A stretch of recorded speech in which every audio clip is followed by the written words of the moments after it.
أعوذ بالله من الشيطان الرجيم. بسم الله الرحمن الرحيم. إن عدة الشهور عند الله 12 شهرا في كتاب الله يوم خلق السماوات والأرض منها 4 حرم ذلك الدين القيم فلا تظلموا فيهن أنفسكم وقاتلوا المشركين كافة كما يقاتلونكم كافة واعلموا أن الله مع المتقين. صدق الله مولانا العظيم. رب اشرح لي صدري ويسر لي أمري واحلل عقدة من لساني يفقه قولي. دا د ذوالحجې میاشت ده او یو 2-3 ورځې پس به بله میاشت شروع کیږي، هغې ته محرم وی. د اسلامي کال اخري میاشت ذوالحجې او وړومبۍ میاشت محرم یا د اسان میاشي. دا یو عجیبه اتفاق دی او یو ناشنا خبره ده چې په کال کې همیشه 12 میاشتې. د کال میاشتې د انګریزۍ جنوري فروری مباره دي، اسلامی میاشتې ذوالحجه محرم سفر او ربیع الاول چې نومونه دي دا مباره دي، او د پښتنو د هړ او بادرو او جیټ په نوم باندې چې کوم میاشتې دي هغه هم 12 دي. ته ویلی شي چې تر اوسه پورې چې کله نه کائنات جوړ شوی دی نو د کال میاشتې چا د 12 نه کمې یعنې 10 یا 11، د 12 نه زیاتې یعنې 14 او 14 چا نه دي مقرر کړي، کو مقرر کولو کوشش یې کړی دی نو ناکامه شوي دي. دا د قرآن په صداقت باندې یو غټ مهر دی، ځکه چې الله تعالی د سورت توبه په 36 نمبر آیات کې وایي ان عدت الشهور عند الله 12 شهرا فی کتاب الله. دا الله په کتاب کې، دا الله په لیک کې د میاشتو تعداد 12 دی، او یقینا چې دا 12 دی چا چې کوشش کړو په 13,50,000 کالو کې چې د دنیا تیر شو او میاشتې 14 کړي دي یا 11 کړي دي، نو هغې اخرکار بیا د خپلې خبرې نه واپس شوي دي او په دې 12 باندې دوام کړی دی. دا 12 میاشتې ترتیب د پخوانه داسې روان دی چې میاشت هلال یعنې نری راوخیږي دا میاشت شروع شي، او کله چې دا غیب شي نو دا میاشت بیا ختم شي، او دا 12 پیرې چې دا چل وشي نو دې ته کال وی. اسلامی کلینډر کې دا کال دا مونږ چې ته اوس پاس کېږو دا 1444 او نیکسټ ایئر راتلونکی کال چې د محرم نه به که خیر شروع کېږي دا به 1445 هجری. د کال دا اختتام او د دې بل کال دا شروع کېدو موږ ته یو څو سبقونه راکوي چې هوښیار خلق هغه سبقونه په خپل نظر کې ساتي. یوه دا چې زموږ په زندګۍ کې یو کال ختم شو او ته ویلی شي چې موږ مرګ ته، آخرت ته، قبر ته نسبتا زیات نږدې شو، زموږ سره کم ټایم انټرول چې و هغه کم شو. دویم د هوښیارو خلقو دا دی چې یاره د تیر کال احتساب وکړي او د آینده کال دپاره منصوبه بندي وکړي. احتساب دا چې په تیر کال کې موږ کم قدمونه اغوستي دي، یعنې کم کارونه موږ کړي دي، آیا هغه جنت طرف ته روانو که هغه د جنت نه علاوه دوزخ طرف ته روانو.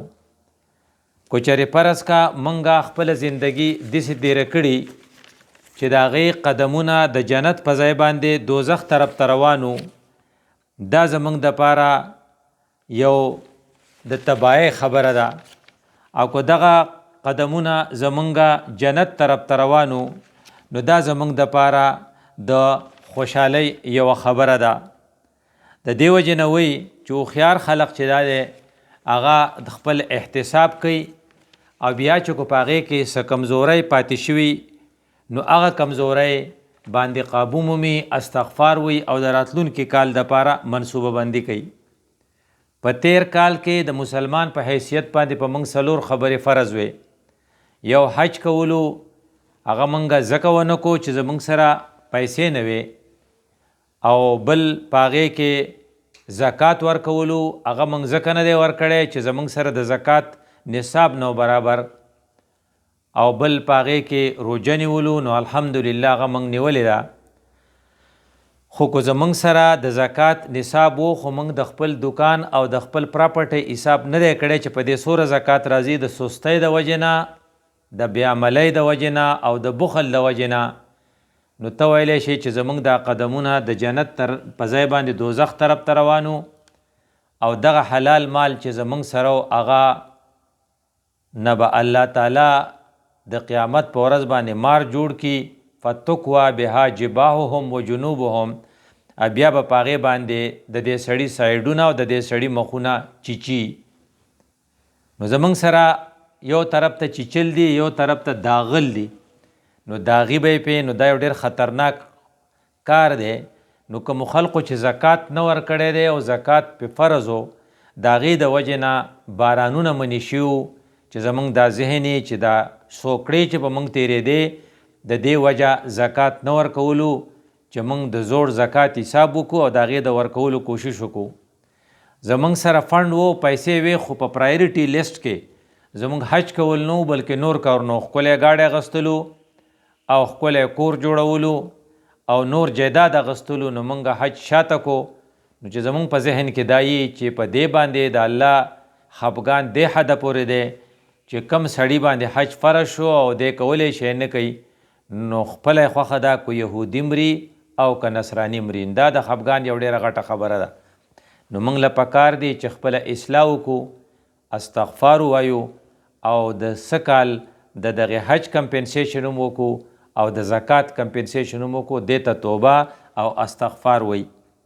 یو بل کار چې په موږ ټولو په لویو وړو او په زړو او په غریبانانو او په مالدارو ټولو فرض و، خپل احتساب په هغې بنیاد باندې وکړو، د هغې لپاره هغه مونځ و. د مونځ د اهمیت اندازه له دې نه ولګوه چې په قرآن کې د مونځ ذکر 70 مرتبه راغلی او یا پیرې. نو د دې نه د دې د اهمیت پته لګي، او د دې وجې نه په دور نبوي کې بر صحابه خو څه کې، خو منافقینو به مونځ نه قضا کو، ځکه چې یو سړي به مونځ قضا کو نو هغه باندې به شک و چې د ایمان نه دی. او بیا د الله د رسول دا الفاظ چې ستا ذهن ته راشي چې من ترک الصلاة عمدا فقد کفر، چا چې قصدن مونځ قضا کو دې سړي په حقیقت کې کفر وکړو.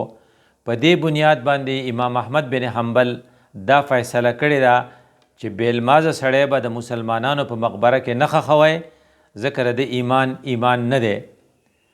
نو کم خلق چې هغې مونځ کړی دی د هغې قدمونه جنت طرف ته روانو، او کمو کسانو چې په دې تیر کال کې مونځونه نه دي کړي او یا یې کړي دي خو معیاري مونځونه نه دي کړي، د دې دپاره خطره ډیره ده. موږ له پکار دی چې د تیر کال احتساب او د آینده کال دپاره ترتیب یا منصوبه بندي داسې جوړه کړو چې کم از کم مونځ به زمونږ معیاري وی. مونځ څه شی دی؟ په حقیقت کې د الله سره جرګه ده. نو انسان په ورځ کې 15 پیرې مسلمان د الله سره جرګه کوي. د بخاري حدیث ته الفاظ دا دي: ان احدکم اذا صلى يناجي ربه. په تاسو کې یو کس چې کله مونځ کوي نو دی په حقیقت کې د خپل رب سره جرګه کوي، سرګوشي کوي او پټې پټې خبرې کوي. او دی چې کله قاعده باندې کینی او مونځ خلاصي او سلام به ګرځوي وس، نو الله ورته وایي چې زما د تشهد نه پس وس څه دواګانې زما نه وغواړه چې جاتے جاتے تعالی څه درکم. نو موږ د عام ساده خلکو دغه یو دوا زده کړې ده چې اللهم ربنا آتنا فی الدنیا حسنه وفي الآخرة حسنه وقنا عذاب النار. دا موږ راټه کړې ده، موږ یې وایو او پوهېږو نه چې موږ په دې کې څه غواړو. هوښیار خلق او عالمان خلق چې دي هغې په دې وخت کې د الله نه د کار څیزونه غواړي، توجه وله ورکوي، په هر مونځ کې ځان له دواګانو سلیکشن کوي، ځکه هغې له خدای صلاحیت ورکړی. دا یو زبر نه چا تپوس وکړو تا له خدای ډېر ښه بچي درکړي دي او کردار یې هم ښه دي، اعمال یې هم ښه دي، رویې هم ښې دي. دا ستا لویه خوش قسمتي ده. هغه وی ما یو کار کړی دی، وی د هر مانځه کې د اللهم ربنا آتنا په ځای باندې یاره دې سره زه دا دعا خامخا وایم ربي حب لي من لدنک ذریة طیبة انک سمیع الدعاء.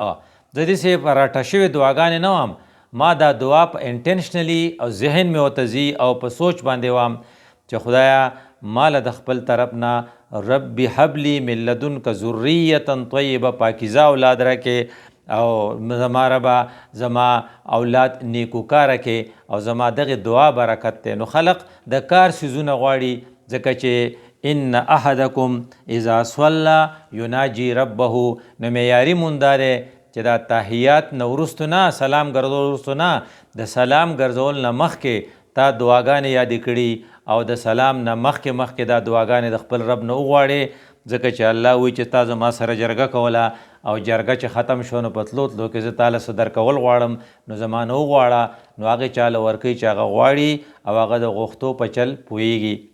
وی د مانځه د اهمیت اندازه ر دې نه ولګوه چې قرآن کې الله وایي چې کله جهنمی جهنم ته لاړ شي او فرشتې ته تپوس وکړي چې ما سلککم فی سقر، تاسو څه شي د جهنم ته راوستی، نو دی په خپل اعتراف کوي لم نکو من المصلین، مونږ به مونږ نه کوو.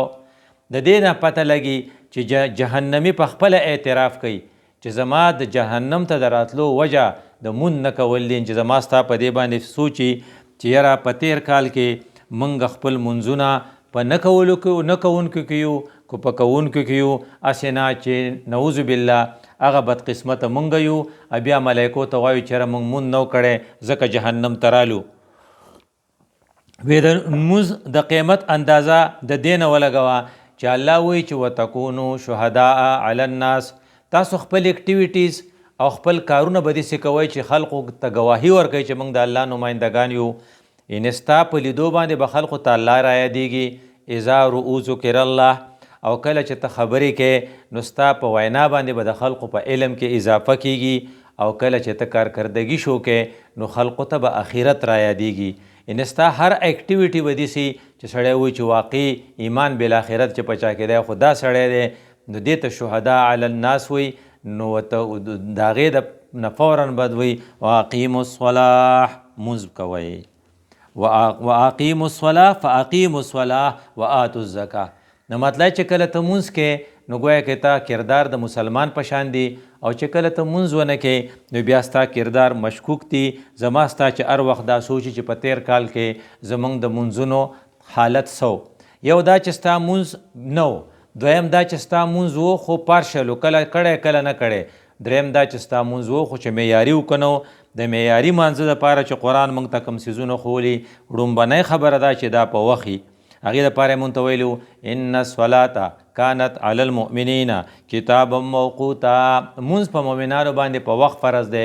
نو که موږ د مازدیګر مونځ د ماښام د انور د پرېوتو نه مخکې زر زر سجده کړي او ویلي م یي چې زر زر مونځ کوم بیا به کار کوو، نو دا مونځ معیاري مونځ نه و. کم مونځ چې بې ټیمی او اکثر بدقسمته خلق داسې چې د هغې نه کم از کم یو رکات خو شوی تکبیر الله کې هغې ته نصیب نه وي، هغې نور کارونو لا دومره توالت ورکي چې ته ګورې نو په آخري سب کې وی. او د الله رسول په یو حدیث کې ویلي و چې لا یأتون الصلاة الا دبرا، چې منافقانو یوه نښه به دی چې دی به همیشه مانځله لیټ راځي. نو که فرض که په مونږ کې دا یو خوی ډیولپ شوی چې زمونږ په منځونو کې د اقامت په وخت کې مونږ نه وو، ړومبی سب چډه کېدنو مونږ نه وو، بلکې مونږ شاته ولاړو او هر وخت زمونږ نه رکات شوی، نو چې په دې عمل باندې خپل سوچ وکړو او د دې نه توبه وباسو او په آینده کال کې خپله اصلاح وکړو. جماع مونځ به الو معیاري چې دا د امامتۍ سره وي. که مونږ په خپل دکان کې او په خپل دفتر کې او په خپل کور کې مصلی ایښي او په هغې باندې ښکته پورته کیږو، دا ادا کول د مانځه دي، خو اقامت صلات کې دا نه راځي. دا کار زمونږ سب سټینډرډ دی، ځکه چې د الله رسول ویلي و چې کم سړی د امامتۍ مانځله ځي د ده مونځ د هغې سړي نه چې کور مونځ کوي 27 درجې بهتر دی. او بیا دا خبره چې د جماعت او د امامتۍ د اهمیت پته ر دې نه ولګوه چې کله سړی په میدان جنگ کې نو څومره بد حل وی، اینی ټایم دشمن په تا حمله باندې کولی شي، خو د الله وینا دا وه چې ته به کله چې ته په جهاد کې نو هلته به فوجیان چې دي به دوه حصې شي، یو به دشمن ته ودرېږي او بل به د امامتۍ مونځ وکړي.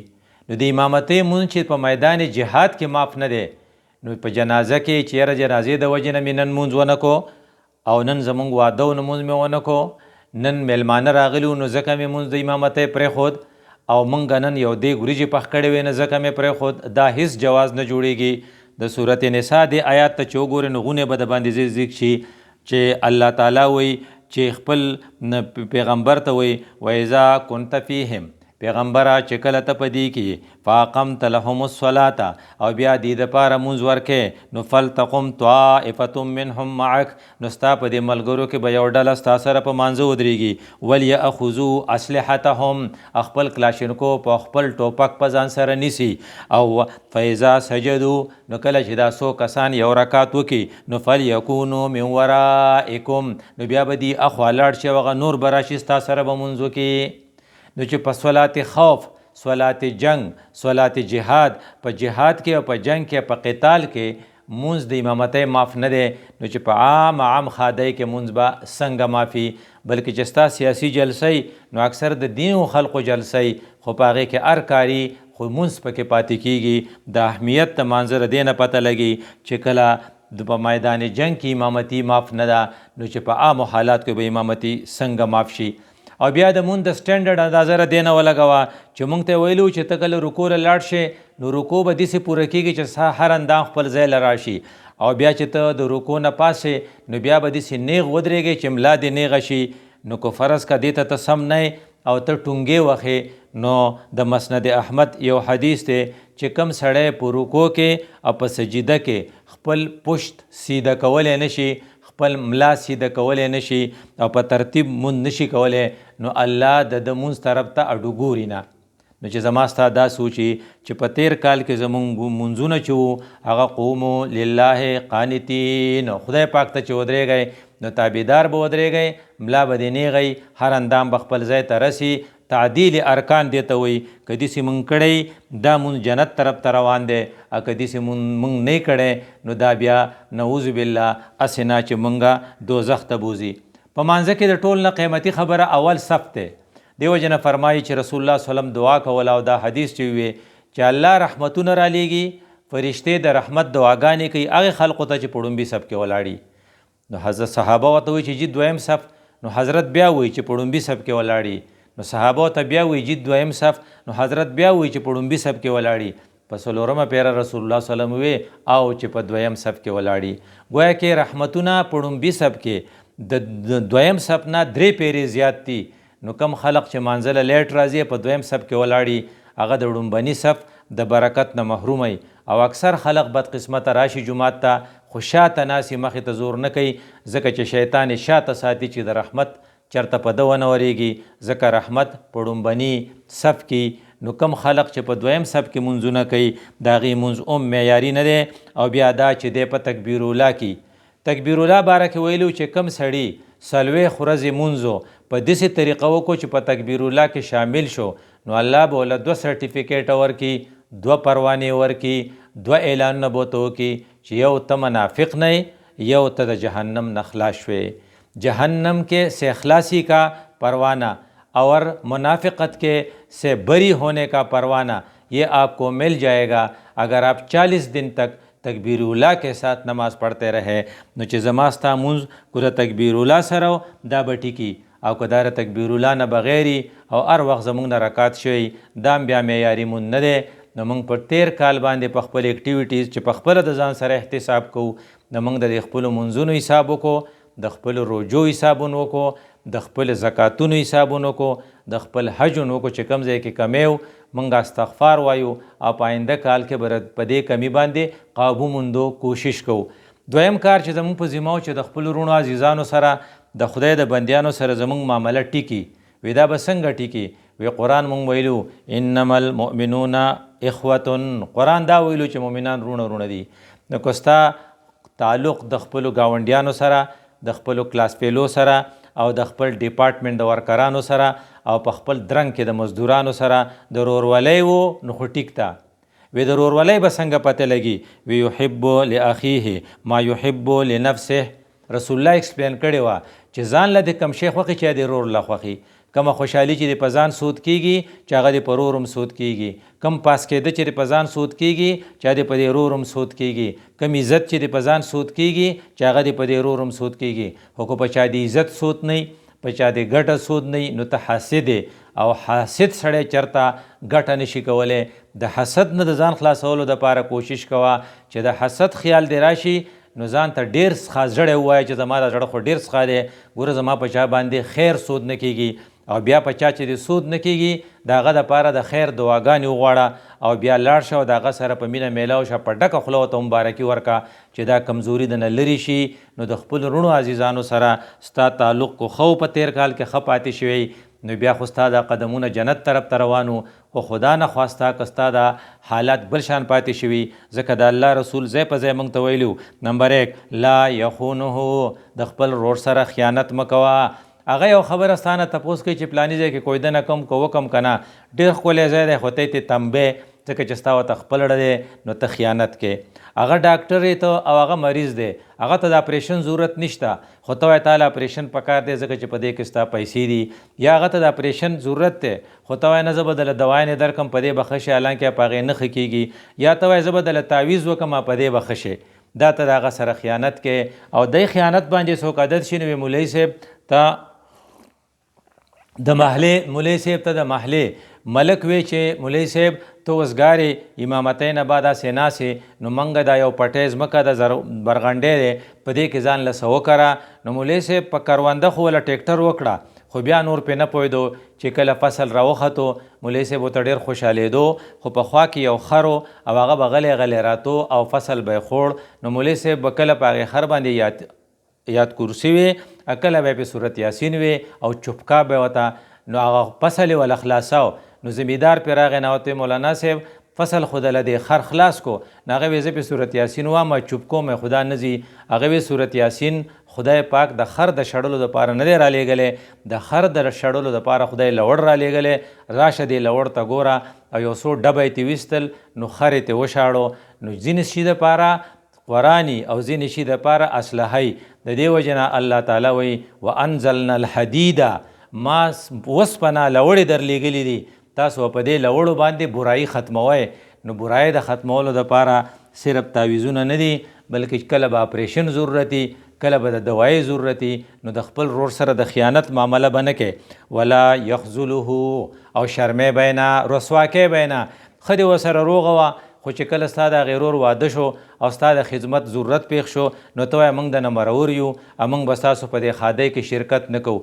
نو هغه وایي یاره موږ له خو د بسترې د راوړلو ضرورت دی، د کټ ته راوړلو ضرورت دی، د کټکي د راوړلو ضرورت دی، د چي د راوړلو ضرورت دی. په عین موقع ته زمانه خفه شوې، مخکې به دې ما ته ویلي وو دا ولې ته یې رسواکې چې میلمانه راشي او وایي چې پلانی تی مرور دی. نو چېرته به د خپل رور سره داسې نه کې، خپله ګیله که ورته ښیې نو وروسته به ورته وښیې خو په عین موقع به یې شرمې نه.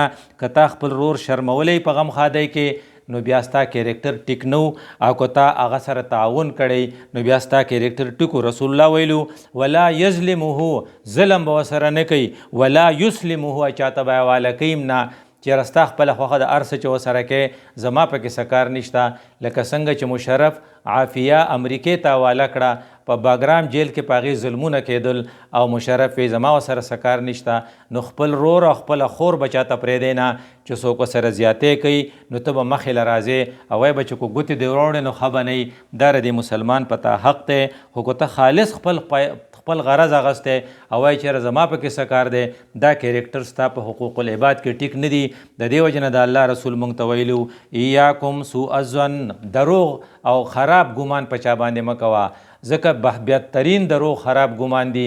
نه که ستا رور جومات ته تللی د هغې خواته سنیمای ته داسې مه وایه چې دی روزانه فلم کتو له ځي، کیدای شي چې دی مانځه له تللی. نو کوشش به کوئ چې په دې خپل رور ښه ګمان وکړې. که ته په خپل رور باندې خراب ګمان کې او بیا په هغه پسې د لیدکۍ لګولی نو دا خوی ستا ښه نه دی، دا قدمونه دوزخ طرف ته ځي. ته کوشش وکړه چې خپل قدمونه جنت طرف ته راواړوه. نو الله موږ ته د الله رسول ویلو ولا تحسسو، په خپل رور پسې لیدکۍ مه لګوئ چې یاره په پلاني ځای کې مې لیدلی او په پلاني ګوټ کې ولاړو زه پسې لګېدلی یم پلانی مې پسې لګولی دی، داسې مه کوئ، په دې الله خفه کېږي. ولا تجسسو، جاسوسي مه کوئ چې د پولیس سره پټه خبره کوئ، پټواري سره پټه خبره کې او خبره ټینګولی نه شي. او بیا ورته ولا تباغضو، د یو بل سره دشمني مه کوئ، چېرې زما ورسره ورانه ده. ولا تدابرو، قطع تعلق مه کوئ. دا زما ستا دپاره دوه ټیسټونه دي، یو په عباداتو کې د مانځه ټیسټ دی او بل په معاملاتو کې او د یو بل د ورورولۍ کې دا ټیسټ دی. که په تیر کال کې دا ټیک پاتې شوی، د خدای شکر ادا کا او د الله نه وغواړه چې نور هم تعالی توفیق درکړي. او که په دې کې څه کمی نو چې په نوي کال کې چې د محرم نه شروع کیږي په هغې باندې قابو مومي. محرم میاشت موږ ته ړومبی تاریخ حضرت عمر صاحب را یادوي. حضرت عمر صاحب د امت یو چمکتا هوا ستاره ده او د هغه په خویونو کې زموږ دپاره عبرت دی. دومره غټ سړی چې هغه 22 لاک مربع میل، لکه ته ویلی چې 8 پاکستانه د هغه په بادشاهي کې و، هغه د هغې بادشاه خو د هغې د پاسه هغه کپړې چې اغوستې وې په هغې کې ځای په ځای پیوندونه لګېدلي وو، ځکه چې هغه وی چې زما زړې جامې خوښې دي. هغه په خلقو دومره خفه کېدو چې خپل ټبرې چې هغه د بادشاه ښځه وه او هغه ملکه وه، هغه خاتون اول وه، هغه د یو غریب سړي کور ته راوستې وه چې د هغې غریب سړي باچی کېدو، ډیلیوري پین و او په هغې پراسس کې نارینه امداد نشو کولی، نو هغه خپله ښځه راوسته چې د دایي په طور دې له کار وکړه. نو چې یو سړی بادشاهي او هغه خپله ښځه د دایي په طور باندې غریب سړي له راولي، د دې نه به ښه کرکټر نور څوک. او بیا حضرت عمر صاحب چې هغه په خلقو دومره خفه کیږي او د الله رسول وی چې که زما نه وروستو پیغمبر وی نو هغه به عمر و. او هغه عمر صاحب هغه وی زما د ټولو نه زیات عمل چې کوم خوښ دی هغه امر بالمعروف او نهی عن المنکر دی. او کله چې هغه شهید کیږي او د مرګ نه مخکې یو سړی راځي د هغه تپوس له او ورته وی خلیفة المسلمین ستا څه حل دی؟ نو د هغې سړي پیسې د پړکي نه ښکته دي، نو دی ورته وی زما حل ښه دی خو ستا حل ښه نه دی.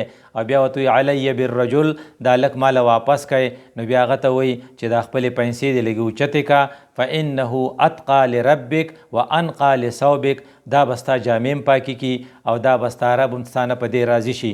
زما ستا دپاره پکې دا سبق دی چې خلقو ته د نیکۍ تلقین کول دومره ضروري دی چې ایون د ځنکدن په وخت کې به هم د نیکۍ تلقین نه یېری. لکه حضرت عمر صاحب د دغې نه لږ ساعت پس بیا شهید شو، وفات شو، خو د هغې د مرض الموت په حالت کې هم د تبلیغ کار او خلقو ته د نیکۍ خبره ویل پرېښي نه. او بیا ورپسې دا د محرم میاشت چې ده موږ ته دا را یادوي چې امام حسین دا د رسول الله نوسی دی، دا د فاطمه بی زوی دی، دا د حضرت علی رضی الله عنه زوی دی. رسول الله صلی الله علیه وسلم ورته په خپله اذان کړی دی په غوږ کې، رسول الله صلی الله علیه وسلم وله حسین نوم یخی دی، رسول الله صلی الله علیه وسلم وله کجوره په خوله کې ورکړې ده، خپل لعاب وله ورکړي دي. او بیا رسول الله صلی الله علیه وسلم دا د جنتیانو سردار دی، خو هغه صرف د حق دپاره شهادت قبول کو. او کله چې د یزید د لاسه او د شمر د لاسه هغه شهید کېدو نو د هغې نه مخکې د مازدیګر مونځ کړی. زما ستا دپاره پکې دا سبق دی چې د شهادت په وخت کې حضرت امام حسین مونځ قضا نه کو نو د غم خادی په وخت کې ما ته مونځ نشو قضا کولی. او د شهادت هغه خپل سر ورکو، سر داد نه دا دست در دست یزید، ظالم ته سرنډر نشو، اگر چې خپل سر ورکو، سر ته شمر پرې کو، هغه پرې شوی سر یزید له هغې شام ته ووړ او هغه هلته په لخته باندې د هغه شونډې مبارکې د هغې سر ووخلې. او یو صحابي ورته آواز وکړو وی دا کمې شونډې چې ته نن په دې لخته وخې ما رسول الله لیدلی و چې دا شونډې ښکل کړې وې. نو ما تا ته د امام حسین سبق را یادوي د محرم میاشت چې د حق دپاره به د شهادت نه مخ ناړې، ځکه امام حسین د حق دپاره خپل سر ورکړی. او بله راتلونکې میاشت چې موږ ته کومه خبر را یادوي هغه د آسان ورځ ده چې ته عاشوره وی او د هغې روژه نیول چې دي وی دا د دې فرض روژې نه مخکې به فرض وه. رسول الله صلی الله علیه وسلم ته چا وی چې د فرض مانځه نه پس قیمتي مونځ کم یو دی؟ نو حضرت وی صلات اللیل یعنې تهجد. وی د فرض روژې نه پس قیمتي روژه کمه ده، وی صلات روژه صیام دغه چې دی د شهر الله المحرم، دا محرم دا میاشت چې ده دا په حقیقت کې د الله میاشت ده، په دې کې روژه نیول او خصوصا لسمه ورځ روژه نیول چې هغې ته عاشوره وی چې په هغې باندې الله پاک د تیر کال ګناهونه معاف کوي. یو به موږ د تیر کال احتساب کوو، یو به د راتلونکي کال دپاره منصوبه بندي کوو، او یو به د حضرت عمر صاحب کرکټر او د حضرت امام حسین کرکټر ځان ته را یادو، په هغې به عمل کوو، او یو به انشاءالله د عاشورې روژه نیسو. أقول قولي هذا أستغفر الله لي ولكم ولسائر المسلمين.